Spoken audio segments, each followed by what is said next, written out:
حضرت معاذ ابن جبل سے روایت ہے، بیان فرماتے ہیں کہ میرے آقا صلی اللہ علیہ وسلم نے ارشاد فرمایا، اے میرے صحابہ، آخری زمانے میں ایسی قومیں ہوں گی جو ظاہر سے تو تمہیں دوست نظر آئیں گی، لیکن ان کا جب باطن دیکھا جائے تو وہ تمہارے کھلا دشمن ہوں گے۔ اللہ اکبر، تمہارے دشمن ظاہر سے تمہارے دوست، اور جب ان کا باطن دیکھا جائے گا تو وہ تمہارے دشمن ہوں گے۔ اے لوگو، آج ہمارے معاشرے کا تو یہی حال ہے کہ لوگ دوستی کا ہاتھ تبھی بڑھاتے ہیں جب اپنا فائدہ دیکھتے ہیں، جب اپنے فائدوں کو دیکھتے ہیں کہ ہاں ہمارا اس چیز میں فائدہ ہے، کیوں نہ دوستی کا ہاتھ بڑھایا جائے، تب لوگ دوستی کرتے ہیں۔ اور بعض ایسے ہیں کہ کسی کی ڈر کی وجہ سے، آج اگر کوئی امیر ہے تو غریب بیچارہ اس کے ڈر کی وجہ سے اس کے سامنے ہاتھ جوڑتا ہے، اس سے دوستی کرتا ہے، اس کی اچھائیاں بیان کرتا ہے، ڈر کی ہی تو وجہ ہے یہ۔ اللہ اکبر، میرے آقا صلی اللہ علیہ وسلم ارشاد فرماتے ہیں، اے لوگو، آخری زمانے میں ایسی قومیں آئیں گی جو سامنے سے تمہاری دوست اور پیچھے سے تمہاری دشمن نظر آئیں گی۔ اے لوگو، آج جو تمہارا دوست ہے، یقیناً سچا دوست کبھی کسی کا ساتھ نہیں چھوڑتا، اور جو لوگ صرف منہ پہ تمہارے دوست ہیں، منہ کے دوست ہیں، ان لوگوں سے خدا کے لیے بچے رہیں۔ لیکن اے لوگوں، میرا رب ارشاد فرمائے گا، اے لوگوں، جاؤ اپنے اعمال کا بدلہ ان لوگوں سے مانگو جن کے لیے تم نے عبادت کی۔ اللہ اکبر، جن کو تم نے اپنی عبادت کو دکھایا، جاؤ ان سے بدلہ مانگو، میں تمہیں اس کا بدلہ نہیں دینے والا۔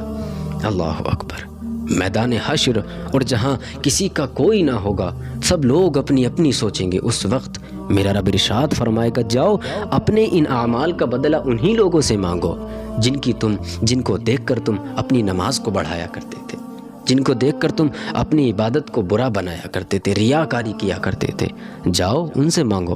اللہ اکبر، آج میں تمہاری مدد کرنے والا نہیں۔ مشکوٰۃ شریف کی حدیث ہے، حضرت محمود ابن لبید بیان فرماتے ہیں کہ مصطفیٰ کریم صلی اللہ علیہ وسلم نے ارشاد فرمایا کہ میں جن چیزوں کے بارے میں تم پر خوف کرتا ہوں، ان میں سب سے زیادہ خوفناک چھوٹا شرک ہے۔ اللہ اکبر، چھوٹا شرک سب سے زیادہ خطرناک، سب سے زیادہ خوفناک۔ صحابہ اکرام نے اللہ کے نبی کی بارگاہ میں عرض کیا، یا رسول اللہ، چھوٹا شرک؟ کیا چھوٹا شرک؟ میرے آقا صلی اللہ علیہ وسلم ارشاد فرماتے ہیں، اے میرے صحابہ، جس انسان نے دنیا میں رہ کر اپنی عبادت میں ریاکاری کی، وہ چھوٹا شرک ہے۔ اللہ اکبر، چھوٹا شرک، جس نے ریاکاری کی، اپنی عبادت میں لوگوں کو دکھایا کہ میں عبادت کرتا ہوں۔ میرے آقا صلی اللہ علیہ وسلم ارشاد فرماتے ہیں، اے میرے صحابہ، چھوٹا شرک کرنے سے بچو، ریاکاری سے بچو، یہ ریاکاری تم لوگوں کو جہنم تک لے جانے والی ہے۔ اللہ اکبر، اور یاد رکھنا، اللہ تبارک و تعالیٰ ارشاد فرماتا ہے، کہاں ہیں وہ لوگ جن لوگوں نے دنیا میں رہ کر اپنی عبادت کو لوگوں کو دکھایا۔ اللہ اکبر، کہاں ہیں وہ لوگ جن لوگوں نے دنیا میں عبادت کو اس طرح کیا کہ لوگ ان کی عبادت کو دیکھیں، اپنی نمازوں کو بڑھایا، اپنی نمازوں کو، اگر 4 منٹ کی نماز ہے تو کسی کو دیکھ کر 10 منٹ کی نماز پڑھنے لگا۔ اللہ اکبر، کہاں ہیں وہ لوگ جنہوں نے اپنی نمازوں کا دکھلاوا کیا۔ اللہ اکبر، جب وہ لوگ اللہ کی بارگاہ میں حاضر ہوں گے تو اللہ تبارک و تعالیٰ کی بارگاہ میں عرض کریں گے، اے میرے رب، ہمارے گناہوں کو معاف فرما، ہماری بخشش فرما، تجھے تیرے شان کریمی کا واسطہ ہماری بخشش فرما، اے میرے رب، ہم پر رحم فرما۔ لیکن اے لوگوں، میرا رب ارشاد فرمائے گا، اے لوگوں، جاؤ اپنے اعمال کا بدلہ ان لوگوں سے مانگو جن کے لیے تم نے عبادت کی۔ اللہ اکبر، جن کو تم نے اپنی عبادت کو دکھایا، جاؤ ان سے بدلہ مانگو، میں تمہیں اس کا بدلہ نہیں دینے والا۔ اللہ اکبر، میدان حشر، اور جہاں کسی کا کوئی نہ ہوگا، سب لوگ اپنی اپنی سوچیں گے، اس وقت میرا رب ارشاد فرمائے گا، جاؤ اپنے ان اعمال کا بدلہ انہی لوگوں سے مانگو جن کو دیکھ کر تم اپنی نماز کو بڑھایا کرتے تھے، جن کو دیکھ کر تم اپنی عبادت کو برا بنایا کرتے تھے، ریاکاری کیا کرتے تھے، جاؤ ان سے مانگو۔